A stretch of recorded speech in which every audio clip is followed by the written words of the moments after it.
Pas du tout. J'ai été à tous les niveaux, reçu avec énormément de sympathie et surtout de volonté de coopération. Partout, on m'a dit, la France est aujourd'hui l'un des premiers, peut-être le premier partenaire économique de la Tunisie, et nous avons l'intention de continuer dans cette voie. C'est aussi notre intention à nous, Français. Les défis considérables que la Tunisie, ses autorités, son peuple vont avoir à relever dans les mois qui viennent, principalement les défis économiques et sociaux, bien sûr, mais je pense qu'il y a suffisamment d'énergie dans cette société pour relever ces défis. Et j'étais très impressionné, en particulier, par la place qu'occupent les femmes dans la société tunisienne, dans la vie associative tunisienne, dans ce processus de démocratisation de Tunisie.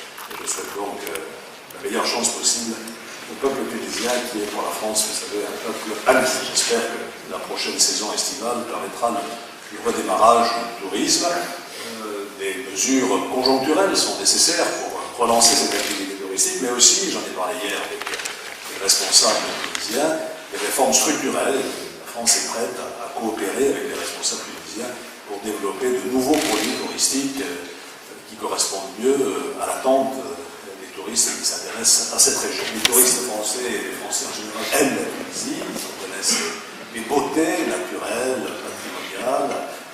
Je suis convaincu qu'après cette période, qui est bien compréhensible, d'inquiétude, le tourisme redémarrera. Et en tout cas, nous incitons nos concitoyens à reprendre la direction de la Tunisie. L'extrémisme que vous soulignez n'est pas un phénomène propre à la France. On la retrouve dans beaucoup d'autres pays européens, peut-être aussi dans des pays extra-européens, je pense à l'Amérique du Nord.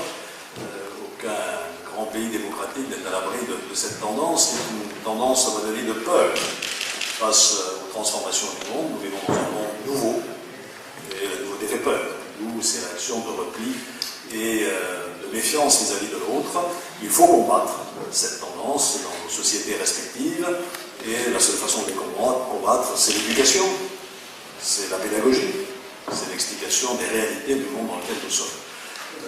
Et ce travail d'explication et de pédagogie, nous devons le faire ensemble, dans un dialogue entre les cultures, entre les civilisations, entre les religions. L'idée que la France est un pays fermé ne correspond pas à la réalité.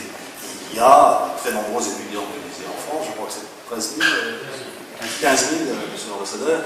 L'ambassadeur nous a même remarqué qu'ils sont parmi les plus performants des étudiants étrangers en France et qu'ils réussissent très très bien dans les concours les plus difficiles. Vous voyez que la France est heureuse de les accueillir.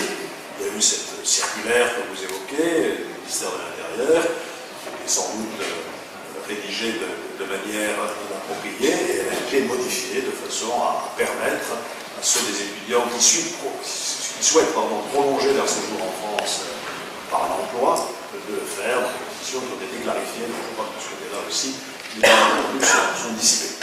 À l'occasion de l'anniversaire de la Révolution, le message est clair, c'est un message de confiance, je le dis. Nous sommes heureux de voir que les valeurs qui nous sont chères, la démocratie, l'état de droit, les libertés publiques et les libertés privées, le respect des minorités, le respect de la femme, la dignité de la femme et de la place de la femme dans la société,